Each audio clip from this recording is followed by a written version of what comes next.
দেখো শিক্ষার্থীরা, আমি তিনটা বিক্রিয়া দিয়ে রাখছি যে এটা রাসায়নিক পরিবর্তন অধ্যায়। প্রথম প্রশ্ন, দ্বিতীয় প্রশ্ন, তৃতীয় প্রশ্ন। প্রথম প্রশ্নটা দেখো, সোডিয়াম ধাতু যদি অক্সিজেনের সাথে বিক্রিয়া করে তাহলে উৎপন্ন করবে সোডিয়াম অক্সাইড, এটা একটা ক্ষার বা ক্ষারক। দ্বিতীয় বিক্রিয়াটা দেখো, HNO3 নাইট্রিক অ্যাসিড এবং ম্যাগনেসিয়াম হাইড্রোক্সাইড, এটা হলো অ্যাসিড, এটা হলো ক্ষার।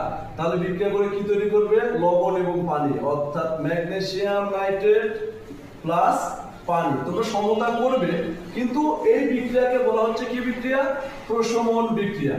তৃতীয় নম্বর বিক্রিয়া দেখো তোমরা, অ্যালুমিনিয়াম ক্লোরাইড পানির সাথে বিক্রিয়া করলে XY, XY দেখো তোমরা কি দেবা?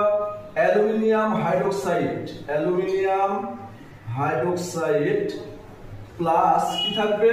H আর Cl, তাহলে HCl। দেখো তোমরা এখানে অ্যালুমিনিয়াম পানি কিন্তু দুইটা অংশ, OH আর OH। তাহলে অ্যালুমিনিয়াম বিক্রিয়া করবে হাইড্রোক্সাইডের সাথে, অ্যালুমিনিয়াম হাইড্রোক্সাইড আর HCl, HCl। এই বিক্রিয়াকে বলা হয় মূলত যে সংযোজন বিক্রিয়া হলেও, মানে পানিতে যখন বিশ্লেষিত হয় তখন তাকে বলা হয় পানি বিশ্লেষণ বা আদ্র বিশ্লেষণ, এবং সেই সাথে অ্যালুমিনিয়াম হাইড্রোক্সাইডের অধঃক্ষেপ পড়ে।